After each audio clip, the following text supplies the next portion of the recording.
अस्सलाम वालेकुम वरहमतुल्लाहि वबरकातुहू। दोस्तों आऊं अली हसन अब्बासी आहियां। जेकॾहिं मुंहिंजो चैनल पहिरियों दफ़ो ॾिसी ॿुधी रहिया आहियो त बराए महिरबानी मुंहिंजे चैनल खे सब्सक्राइब कंदा, बेल आइकन खे क्लिक कंदा। जेकॾहिं मुंहिंजी ऑडियो पसंदि अचे त उनखे लाइक कंदा ऐं कमेंट बॉक्स में पंहिंजी राय खां आगाह कंदा। किताब जो नालो आहे राति रेल ऐं ऋणपट, फ्लैश कहाणियूं अफ़साना। कहाणीकार ज़ैब सिंधी, छपाईंदड़ सिंधी अदबी बोर्ड, जाम शोरो सिंध। छापो पहिरियों फरवरी 2023 ईस्वी। कहाणी आहे मुजस्मो। संगतराश हिकु मुजस्मो घड़े मुकमिल कयो त संदसि चहिरे ते मुरकत तरी आई। हू अञा मुजस्मे ॾांहुं ॾिसी रहियो हो त स्टूडियो जो दर खोलण जो आवाज़ु थियो। संगतराश कंधु वराए दरवाज़े ॾांहुं ॾिठो। दरवाज़े में ओवरकोट पायल हिकु शख़्स बीठो हो, जंहिंजे हथ में नंढड़ो ब्रीफ केस हो। उन शख़्स स्टूडियो में मौजूदु मुजस्मनि ॾांहुं ॾिसी मुरकी चयो, मूं पंहिंजे मुल्क में तव्हांजे ठाहियल मुजस्मनि जूं फ़क़ति तस्वीरूं ॾिठियूं हुयूं। हिते अची मूंखे अंदाज़ो थियो आहे त तव्हांजे तराशियल मुजस्मनि जो वाक़ई जवाबु न आहे। महिरबानी। संगतराश पंहिंजा हथ साफ़ कंदे वराणियो। मां पंहिंजे मुल्क खां फ़क़ति तव्हां सां मिलण लाइ आयो आहियां। ओवरकोट पातल ओपिरे शख़्स अॻिते वधी हिकु कुर्सीअ ते विहंदे चयो, ऐं मां एयरपोर्ट तां सिधो हिते आयो आहियां। संगतराश ओपिरे शख़्स जे साम्हूं विहंदे वराणियो, मां तव्हांजी कहिड़ी ख़िदमत करे सघां थो? ओपिरे शख़्स हिकु नज़र स्टूडियो में मौजूदु मुजस्मनि ॾांहुं ॾिठो ऐं पोइ संगतराश ॾांहुं ॾिसंदे चयो, मां चाहियां थो त तव्हां मुंहिंजो मुजस्मो ठाहियो। संगतराश इनकार सां कंधु लोॾे वराणियो, न, मां फरमाइश ते मुजस्मा ठाहींदो आहियां ऐं न ई पंहिंजा ठाहियल मुजस्मा विकिरो कंदो आहियां। ओपिरे शख़्स मुरकी चयो, मां तव्हांखे एतिरो मुआवज़ो ॾींदुसि जेको तव्हां पंहिंजे ज़ुबान सां घुरंदा। संगतराश नागवारीअ सां मुंहुं वराए ॿिए तरफ़ करे छॾियो। ओपिरे शख़्स ॿिए तरफ़ मुंहुं करे वेठल संगतराश ॾांहुं ॾिसंदे चयो, $1 मिलियन। संगतराश कंधु वराई ओपिरे शख़्स ॾांहुं ॾिठो, पर को बि जवाबु न ॾिनो। ओपिरे शख़्स बिना देर जे चयो, $2 मिलियन। संगतराश जे चहिरे ते हैरत जो तासुरु उभिरियो। हू चाहींदे बि कुझु ॻाल्हाए न सघियो। ओपिरे शख़्स मुरकी चयो, $10 मिलियन। संगतराश ॻाल्हाइण जी कोशिशि कई, पर इंतिहाई हैरत ऐं बेयकीनीअ सबबि संदसि वात मां को लफ़्ज़ न निकितो त हिन हाकार सां कंधु लोॾियो। ओपिरे शख़्स पंहिंजे भरिसां रखियल ब्रीफ केस खोले लैपटॉप कढी ऑन कयो ऐं संगतराश ॾांहुं ॾिसंदे चयो, तव्हां पंहिंजो बैंक अकाउंट नंबर ॿुधायो। संगतराश बेयकीनीअ सां पंहिंजो बैंक अकाउंट नंबर ॿुधायो। ओपिरे शख़्स जूं नज़रूं ऐं आङुरियूं थोरी देरि लैपटॉप ते मौजूदु रहियूं ऐं पोइ हिन कंधु खणी संगतराश ॾांहुं ॾिसंदे चयो, मूं $10 मिलियन तव्हांजे अकाउंट में ट्रांसफ़र करे छॾिया आहिनि। उन महिल ई संगतराश पंहिंजे मोबाइल फ़ोन ते मैसेज बीप ॿुधी फ़ोन खणी मैसेज ॾिठो त संदसि बेयकीनी यकीन में बदिलजी वई। $10 मिलियन संदसि अकाउंट में पहुची चुका हुआ। संगतराश केतिरनि ॾींहंनि ताईं ओपिरे शख़्स खे साम्हूं विहारे संदसि मुजस्मो ठाहींदो रहियो। मुजस्मो ठही तयारु थियो त ओपिरो शख़्स कुर्सीअ तां उथी पोइ ते वञी वेठो। संगतराश मुजस्मे खे साफ़ करे पंहिंजा हथ उघी पोइ ते निहारियो त ओपिरो शख़्स स्टूडियो जे दरवाज़े तरफ़ वञी रहियो हो। संगतराश हैरत सां चयो, पंहिंजो मुजस्मो त खणी वञो। ओपिरे शख़्स को बि जवाबु न ॾिनो। हिन मुरकी संगतराश ॾांहुं ॾिठो ऐं दरवाज़ो खुलण खां सवाइ बंदि दरवाज़े मंझां ई ॿाहिरि निकिरी वियो। संगतराश सख़्तु हैरत, परेशानी ऐं ख़ौफ़ मंझां ओपिरे शख़्स जे मुजस्मे ॾांहुं ॾिठो त मुजस्मे चयो, परेशान न थियो, मां तव्हांजे स्टूडियो में ई मौजूदु आहियां। पुरस्रार रस्तो। ॿी कहाणी आहे पुरस्रार रस्तो।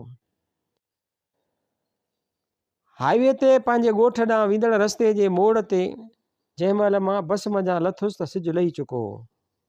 सिजु लहण खां पोइ ॻोठ ॾांहुं वेंदड़ रस्ते ते अक्सर पुरस्रार वाक़िया पेश ईंदा हुआ, जंहिं करे ॻोठ जा माण्हू राति जे वक़्तु उन रस्ते तां गुज़रणु बंदि करे छॾींदा हुआ। मुंहिंजी सदाईं कोशिशि हूंदी हुई त शहर खां वक़्त ते वापसि पहुची सिज लथे खां अॻु में उन रस्ते तां गुज़री वञा, पर उन ॾींहुं रस्ते ते बस में का ख़राबी थी पई, जंहिं करे मूंखे वापसि पहुचण में देरि थी वई ऐं सिजु लही वियो। ऊंदहि थी रही हुई। मूं हाईवे तां वणनि जे विच मंझां ॻोठ ॾांहुं वेंदड़ पुरसरार रस्ते ॾांहुं ॾिठो त मुंहिंजे जिस्म में ख़ौफ़ जी लहर डोड़ी वई। मां सख़्तु मजबूरीअ सबबि जॾहिं बि राति जे वक़्तु उन रस्ते तां गुज़रियो हुउसि त मुख़्तलिफ़ हंधनि ते ओचितो भवाइती शकिल वारो शख़्स मुंहिंजो रस्तो रोके बीही रहंदो हो। संदसि जे अखियुनि में बाहि ॿरंदी रहंदी हुई। हू ओचितो रस्ते ते ज़ाहिर थींदो हो ऐं मूंखे ख़ौफ़ में मुब्तला करे पुरसरार नमूने गुम थी वेंदो हो।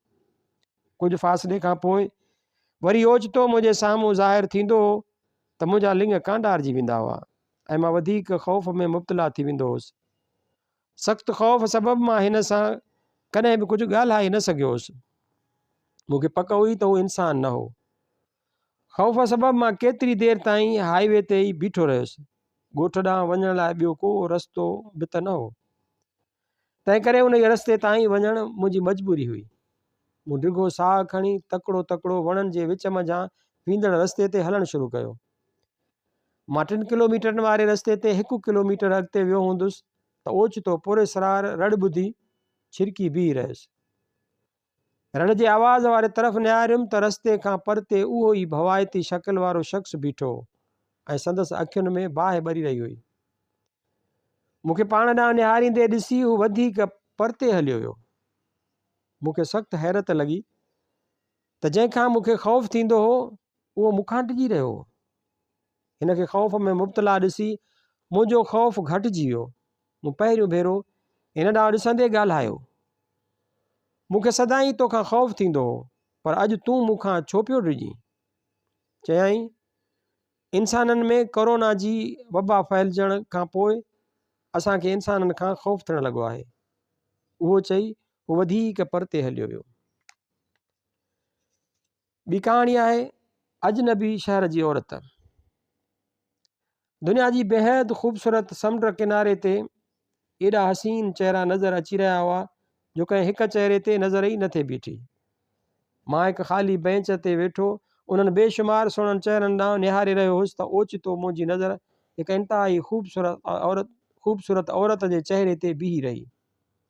दुनिया जे सियाहत में एॾी सुहिणी औरत मूं कॾहिं बि किथे बि न ॾिठी हुई।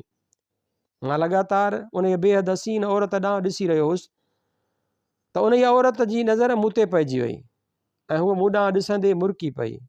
उन खां पहिरीं जो मां संदसि मुर्क जे जवाब में को रद्द अमल ज़ाहिर कयां, उन औरत मूं ॾांहुं अचणु शुरू कयो त मुंहिंजे दिलि जी धड़कण वधी वई। ख़ूबसूरत औरत वेझो अची मुंहिंजे भरिसां बेंच ते वेही पंहिंजे मोबाइल फ़ोन कढी मूंसां गॾु हिकु सेल्फी ठाहे वरिती। मूं हिन ॾांहुं ॾिसंदे हैरत सां पुछियो, तव्हांखे मूं में कहिड़ी ख़ूबी नज़र आई जो तव्हां मूंसां गॾु सेल्फी कढी वरिती?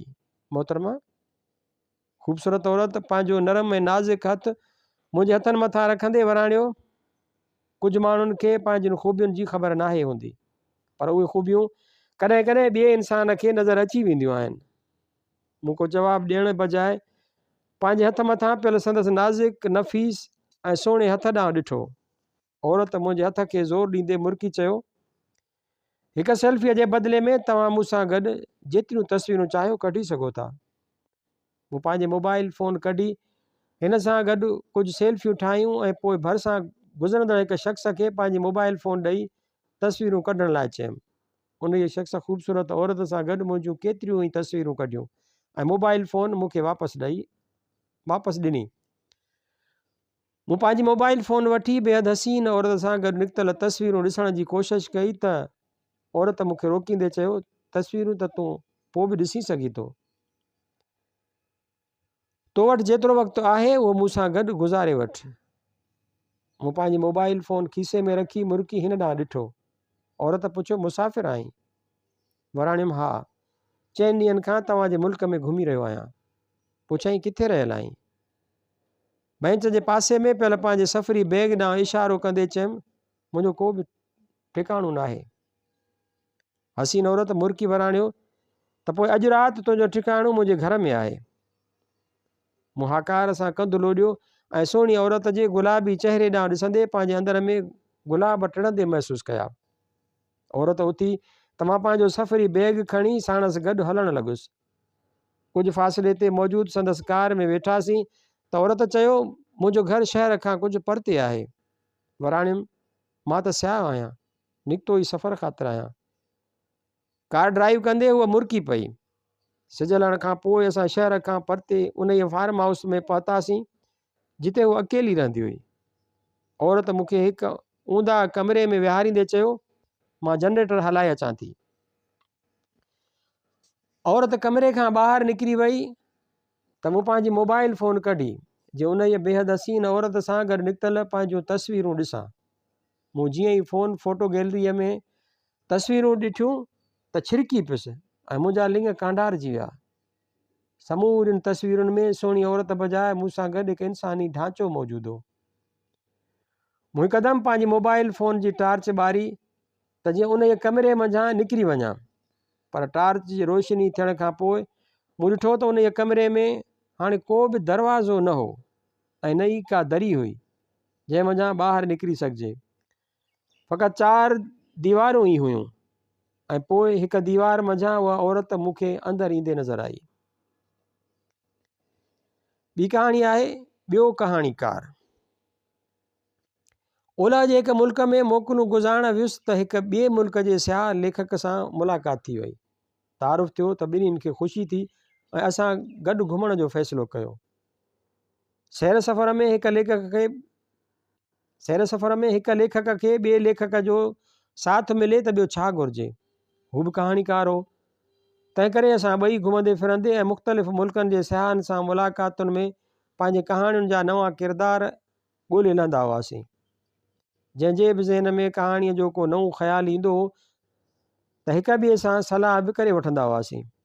हिकु राति रंगनि ऐं रोशनियुनि जे माहौल में ज़िंदगीअ जा कुझु बेहद हसीन लम्हा गुज़ारे असां ॿई होटल तरफ़ वञी रहिया हुआसीं त हिन चयो लगातार पंधु करे मां थकिजी पियो आहियां। मूं कुझु फ़ासिले ते मौजूदु बस स्टॉप जे बेंच ॾांहुं इशारो कयो त हुन हाकार सां कंधु लोॾियो। असां ॿई बेंच ते वञी वेही रहियासीं। बस जो इंतज़ारु कंदे हुन पंहिंजो नोटबुक खोलियो ऐं कुझु लिखणु शुरू कयईं। खांसि पुछियुमि छा पियो लिखी? हिन मूं ॾांहुं कंधु वराए ॾिसण खां सवाइ वराणियो सफ़रनामे जा नोट्स पियो लिखां। बस अचण में देरि कई त मूं बि पंहिंजो नोटबुक खोलियो ऐं लिखणु शुरू कयुमि। हिन मूंखे लिखंदे ॾिसी पुछियो तूं छा पियो लिखी? वराणियुमि मां पुरस्रार कहाणी पियो लिखां। चयईं सुठी पुरस्रार कहाणी अधु राति खां पोइ लिखी सघिबी आहे, अञा अधु राति नाहे थी। हिन ॾांहुं ॾिसण खां सवाइ बेज़ारीअ सां वराणियुमि पुरस्रार कहाणियूं लिखण जो मूंखे वधीक तजुर्बो आहे, तोखे कहिड़ी ख़बर? मुंहिंजी ॻाल्हि ॿुधी हुन टहक ॾिनो ऐं गुम थी वियो।